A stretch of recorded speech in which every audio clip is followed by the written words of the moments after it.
திருப்பதியில லட்டு தரா மாதிரியே திருவண்ணாமலையிலும் லட்டு கொடுத்துட்டு இருக்காங்க. அம்மாக்கும் டேடிக்கும் May 25th wedding anniversary. So Tiruvannamalai போகலான்ட்டு பிளான் பண்ணியிருந்தாங்க.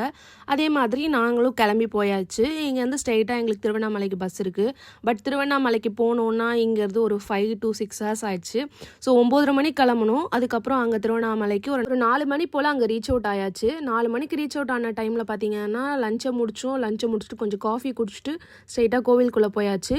கோயிலுக்குள்ளே செம்ம கியூ. கிட்டத்தட்ட சாமியை பார்க்கறதுக்கே எங்களுக்கு ஒரு 7 o'clock ஆகிடுச்சு.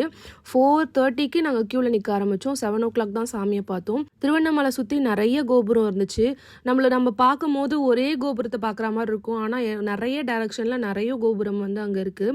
ஸோ சாமியை பார்த்துட்டு ஒரு 7 மணிக்கு கோவிலேருந்து வெளியே வந்துட்டோம். வெளியே வரும்போது தான் கோவில் பிரசாதமாக குட்டி குட்டி லட்டு கொடுத்துட்டு இருந்தாங்க. நீங்கள் வேணும்னா தனியாக நீங்கள் வாங்கிக்கோ செய்யலாம். அதுவுமே அங்கே சேல்ஸ் பண்ணுறாங்க. அப்புறம் சாப்பிட்டு முடிச்சுட்டு 9:30க்கு பஸ் ஏறணும். வீட்டுக்கு 2:30க்கு வீட்டுக்கு வந்தோம். வீட்டுக்கு வந்ததுக்கப்புறம் எல்லாம் சாப்பிட்டு தூங்கியாச்சு. நெக்ஸ்ட் டே தான் அம்மாவுக்கும் டேடிக்கும் கேக் கட்டிங் பண்ணோம். கேக் கட்டிங் முடிச்சுட்டு எங்களால் முடிஞ்ச கிஃப்ட் நாங்கள் அம்மாவுக்கும் டேடிக்கும் வாங்கி கொடுத்தோம். என் தம்பி வேறு எப்படி இருந்தாலும் அந்த வாட்ச் நான் தான் போட போகிறேன் அப்படின்னு சொல்லிட்டு இருந்தான். ஃபைனலி 2 பேரும் ஹாப்பி. வீடியோ பிடிச்சிருந்தா சப்ஸ்கிரைப் பண்ணுங்கள். பாய்.